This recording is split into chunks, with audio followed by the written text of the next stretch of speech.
Hello. I was going to read something. I'm going to read an essay called, "And While You're Up There, Check on My Prostate."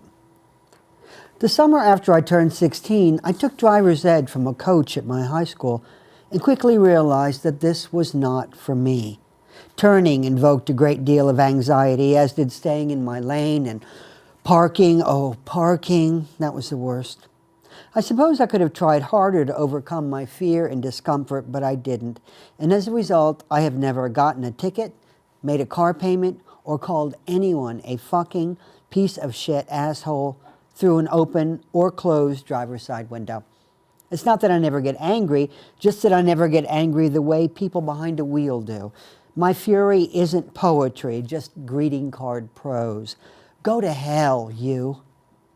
What do you say when someone cuts you off in traffic? I asked a woman in Copenhagen, whose book I was signing. We're not big on cursing, she told me, so the worst we're likely to come out with, and it's pretty common, is, "Why don't you run around in my ass?"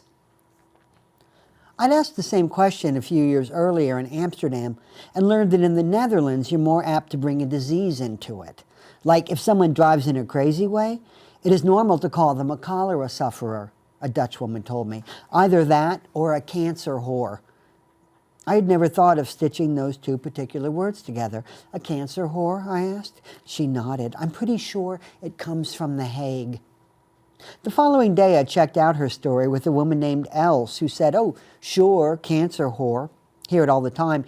You can also say cancer slut."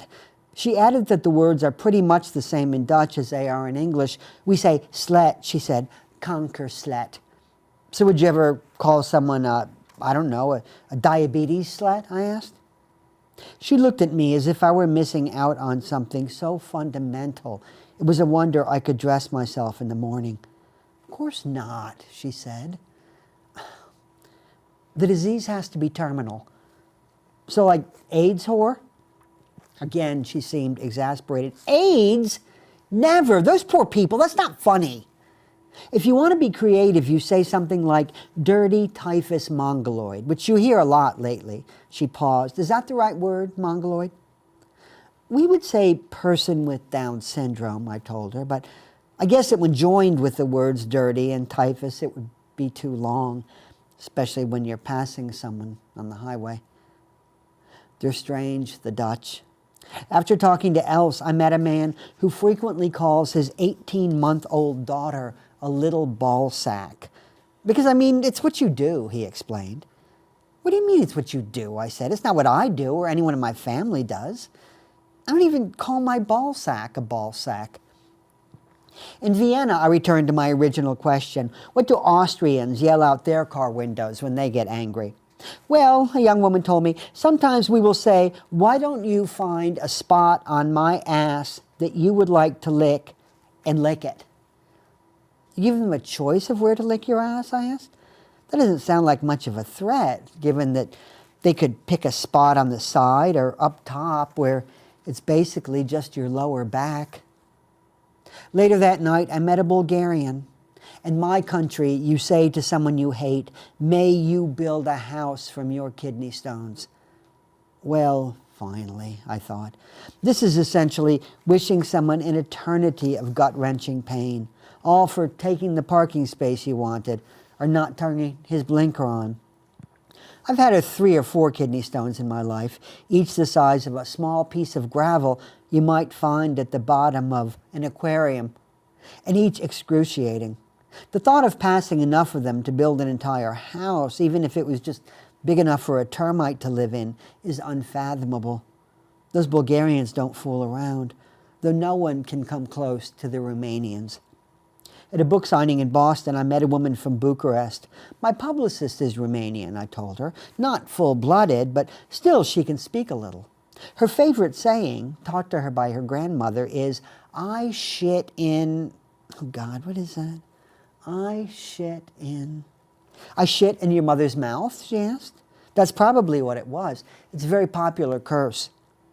The woman walked away, and I thought, well, I can see why. I shit in your mother's mouth. Does it get any nastier than that? I discovered a year later on my first trip to Bucharest that actually, yes, it does. What's the absolute worst thing you've ever heard? I asked from the stage at the end of my reading. People lined up with answers. And I learned that, as in all Catholic and Eastern Orthodox countries, the most popular target when on the attack is the other person's mother. Thus, I fuck your mother's dead. I fuck your mother's Christ. I fuck your mother's icon. I fuck your mother's Easter. I fuck your mother's onion. I will make skis of your mother's cross. And I fuck your mother's memorial cake.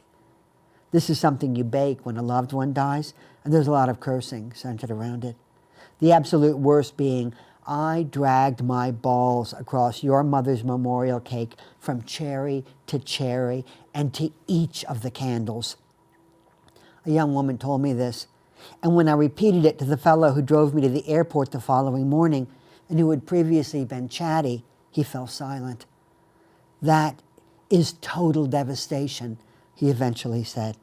I mean, wow, what kind of a person told you this? Was it a girl? Was she pretty? The Romanians really do lead the world when it comes to cursing. What have you got for me? I asked a woman from Transylvania who is now living in Vienna. Shove your hand up my ass and jerk off my shit, she offered. I was stunned. Anyone else would say, shove your hand up my ass and then run out of imagination, I told her. You people, though, you just keep going.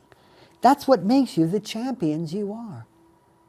Maybe it's not too late to learn how to drive, I thought, watching as she walked out the door and onto the unsuspecting streets of Vienna, this poet, this queen, this glittering jewel in a city of flint.